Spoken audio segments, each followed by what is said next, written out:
What's going on, guys? Meteorologist Jonathan Kegges back with you. Temperatures warming up a little bit after our very cold start this morning. Hope everybody's doing well on a Friday. Thanks so much for taking some time out to hang out with me tonight. We're here every Monday through Friday at 9:30. We're taking a live look tonight in Christmas, Florida, just above my head. It's a little cool outside, but it is seasonably cool coming down the pipeline today. I wanted to show you before we get into the show tonight that our cold this morning has nothing on what is going on up north. These are the wind chills. So this is the wind factored in with the actual air temperature.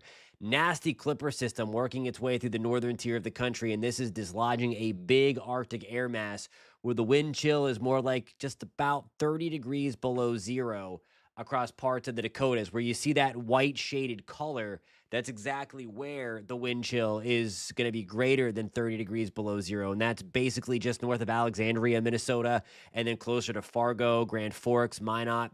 It is wild up that part, and they're also going to get some snow to go with that, and it is nice and comfortable here after our chilly start, and we are going to feature a warm up going forward. So just wanted to show you what our friends in the upper Midwest and northern plains are dealing with right now. Actual air temperatures in the 50s and 60s in central Florida. We're in the 40s in Tallahassee, lower 60s in Pensacola, still around 70 in Miami and West Palm. It is oh so nice outside if you like the comfort.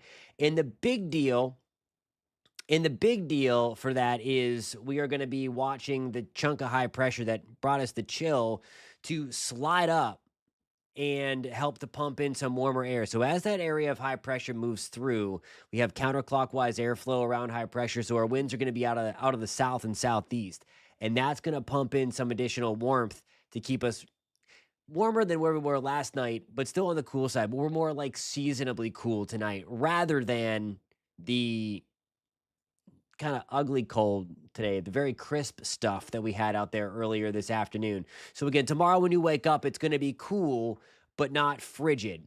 52 in Orlando is going to be the low temperature tomorrow, 45 in Jacksonville, 48 degrees in Tallahassee, and all of this is seasonably cool for this time of the year. So again, it's certainly jacket worthy if you're up early in the morning before the sun comes up. But again, this is exactly where we should be for this time of the year, so nothing out of the ordinary. This morning, we were about 5 to 10 degrees below where we should be for this time of the year. We're going to rebound nicely, though. Entire Florida Peninsula and Florida Panhandle going to be above average. That's what the orange box encompassed, the number that it goes around, the number represents. The orange is the below or the above average temperature.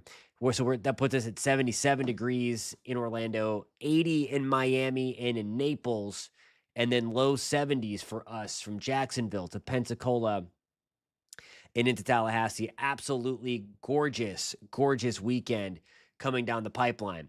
Clouds and rain forecast. You see it there, the breeze. The arrows represent the wind direction, those gray arrows out of the south. And that's what's going to start to pump in some of the warmth. And we are going to see that tomorrow as we get back into the upper 70s. A few extra clouds also as we're tapping into some moisture off of the Atlantic. But then quickly, already, here comes our next cold front. And it does happen to be the front that is delivering that Arctic air mass. For us, it's not going to be as cold. It's not even going to rival, I don't think, our coldest cold air mass of the season. It's just going to bring our temperatures down a little bit. I'll show you that in just 1 second again. Stray shower going to be possible as that front slides through. I think this time around, like the last time, though, clouds are going to be stubborn to get on out of here on Monday. We may clear things out a little bit, but then with the combination of high pressure, this is Monday afternoon now, so we're going past the weekend. That chunk of high pressure is going to keep the breeze off of the Atlantic and help to keep clouds locked into most of the Florida Peninsula, really all of the Florida Peninsula. The only spot where I think in Florida where we're going to have some sunshine is basically west of Tallahassee and into the Panhandle, because we had that nice chunk, I should say, not junk, nice chunk of high pressure sliding over Florida. So that's what's going to keep them sunny. And then we are going to be pretty chilly again on Monday afternoon, combination of the colder air arriving from the north and the clouds coming through, especially the northern tier of Florida. These are the highs on Monday. So we're talking about maybe struggling to get out of the 40s in Tallahassee. We're talking 50s in Jacksonville, 50 in Pensacola, upper 50s in Marion County even. And then I think low to mid 60s in Orlando. May have to nudge the temperature down just a little bit. I'm concerned that the clouds come in too fast and prevent any kind of warmth. I think most of the afternoon, though, may end up falling into the 50s, even in central Florida. So it's going to be kind of a raw kind of feeling day with not a ton of sunshine and that chill sliding down the Florida peninsula. Kimberly, yeah, another Arctic air mass coming. The good thing is we're not getting the brunt of this one. We're just kind of getting a little morsel of it here in central Florida. So I'm not expecting brutally cold temperatures overnight. It will be colder again Monday morning and especially Tuesday morning, but still nothing like what we saw a couple of weeks ago. Early November, or certainly nothing even like what we saw in October. Those were some big ones up there. The meteor shower, we're going to take another look at the meteor shower tonight. It peaks tomorrow and Sunday. So that could be one of the reasons why I didn't see any there last night. Or if you were looking on the other side of the sky, through a couple, or your eyes may not have adjusted enough time. So there's a lot of factors when it comes to the meteor shower to make sure that you're seeing all that the show wants to provide. But tomorrow and Sunday is going to be the peak, and we're going to go over that one more time again tonight because it's a really, really cool event. Alrighty, guys, I have to get my first break in. When we come back, we are going to talk about the Geminid meteor shower one more time in case you missed yesterday's show, and because the peak is tomorrow. On Thursdays, we typically talk about what's in the night sky. And then we're going to take a look at the long-range pattern for Christmas. We made a long-range forecast last Monday, more than 2 weeks out of Christmas. And then we're going to see if that is holding. And then we're going to reinforce that and get a little more in-depth as we get into, less than 2 weeks away. Christmas is 2 weeks from today? No, yeah, 2 weeks from yesterday. Jeez, today's Friday. Alrighty, guys, I'll see you in 3 minutes.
Alrighty, guys, welcome back to News 6 Weather Live at 9:30. We are coming at you live, as always, on the News 6 Weather app, on the WKMG Facebook, on the WKMG YouTube channel, News 6 channel, and, of course, on News 6 Plus. So thank you guys a ton for being here as we close out another work week. I'm just loading up a model that I wanted to show you for Christmas week, because there is a lot of drama.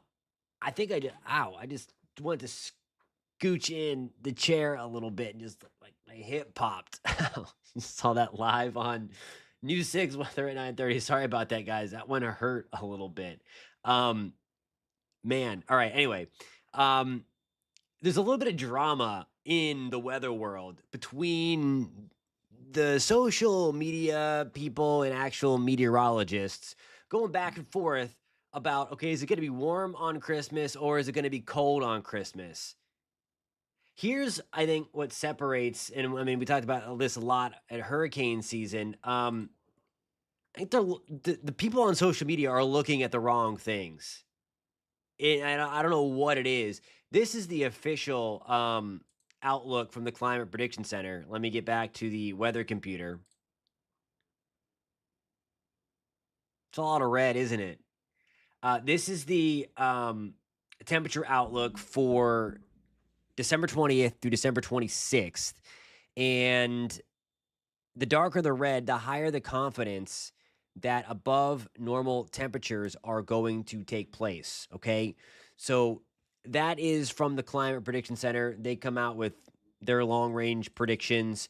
Before I showed you that on Monday, we talked about that we were likely going to see that as well.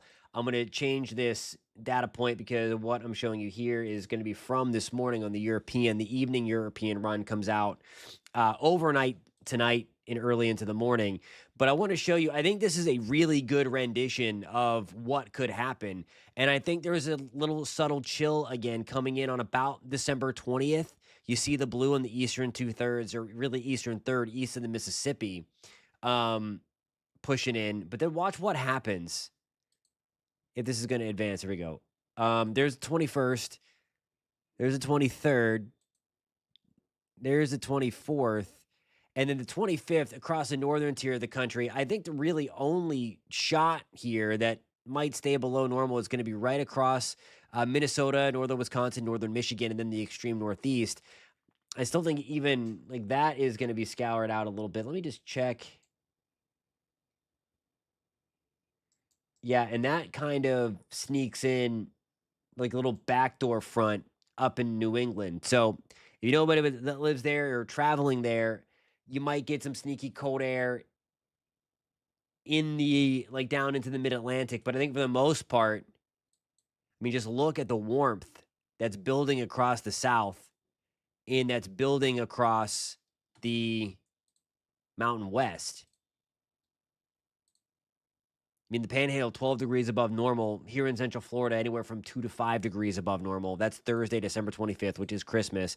It's just crazy, though, the amount of warmth out west, 20 to 30 degrees above where they should be for this time of the year.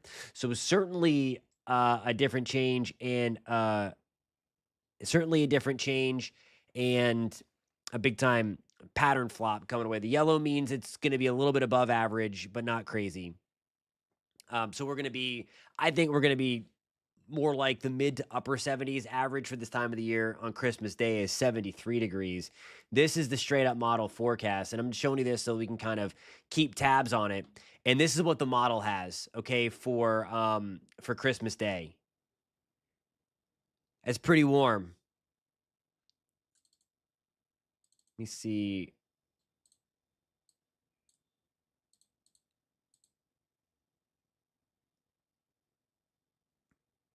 I'm just switching out all the modeling here. Let's see. The 25th.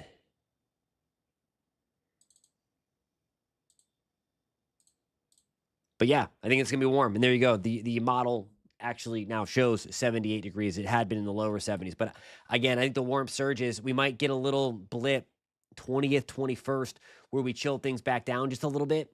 But then I think we really warm things back up into Christmas, and then maybe cooling things back down. You see that chill coming back in the northern tier of the country. We might get that cold again as we move into the end of 2026. So we'll be watching that, more ups and downs for you going forward.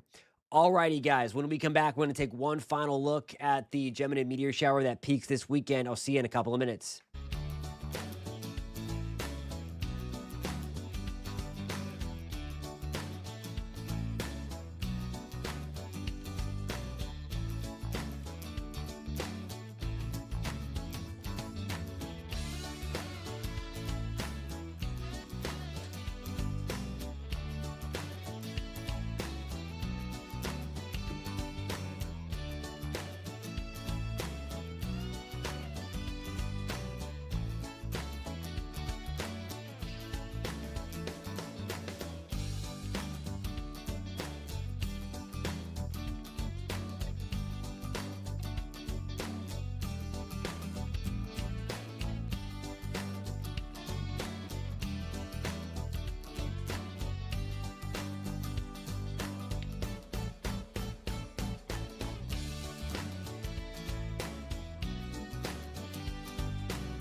Alrighty, guys, just have a couple of minutes left. Just wanted to pass this along. We talked about this yesterday in the Thursday edition. Kimberly, that means a lot. I appreciate it.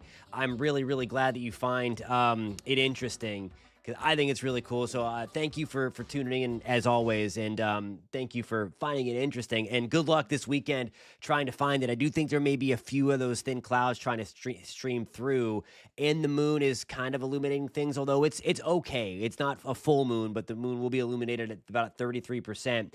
But again, the peak of the Gemini meteor shower is tomorrow, and like Kimberly mentioned, look for the twins. That's going to be the constellation Gemini, and it's going to be near Orion's belt, near the constellation of Orion. That's more of a recognizable constellation, Orion, and it's kind of hanging off just to the right of it. So you can see Orion over there, then you can see Castor and Pollux, the two big bright stars that make up the head of the twins of Gemini, just hanging there. And it's not exactly there, but if you're looking in that general area of Orion, you're going to see likely some meteors. But remember, just some tips before we go, you have to give your eyes about 15 minutes, give or take, to adjust to any kind of light. So if you had a flashlight on, kind of resets the time that you need to kind of look up a little bit. So just keep that all in mind. Again, you want to get as far away from lights as possible, because The darker the sky, you're going to be able to see the fainter meteors. And that's why, where it says peak activity meteor count, it's a little misleading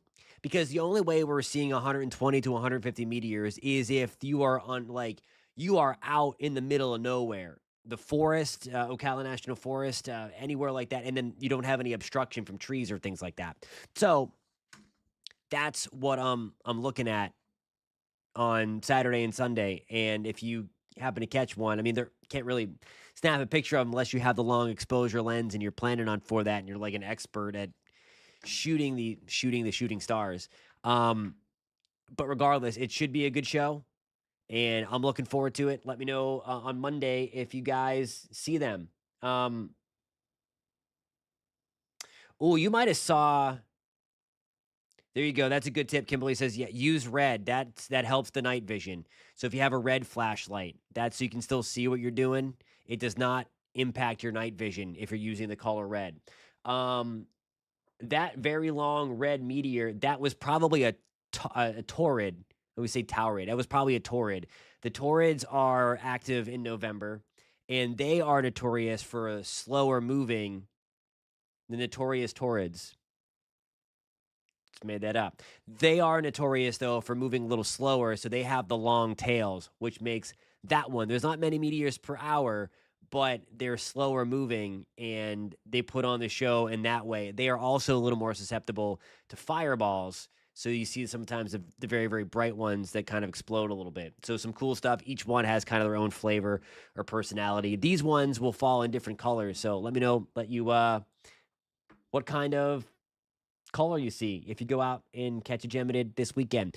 Alrighty, guys, that about does it. Have to get ready for the 10 o'clock show in just 3 minutes. If you're watching it right here on New 6 Plus, you know what I always say, keep it parked right there in the chair. You don't need to go anywhere. We're going to talk about the warm weekend forecast, followed by another round of colder air, and then New 6 at 11 on the traditional side, on the traditional TV side. We'll be back at you to wrap things up on a Friday night and get you into the weekend. Hope to see you guys over there. And of course, for the show, we're going to be right back here on Monday, 9:30. Can't wait to see if anybody saw a Geminid. See you guys. Be safe.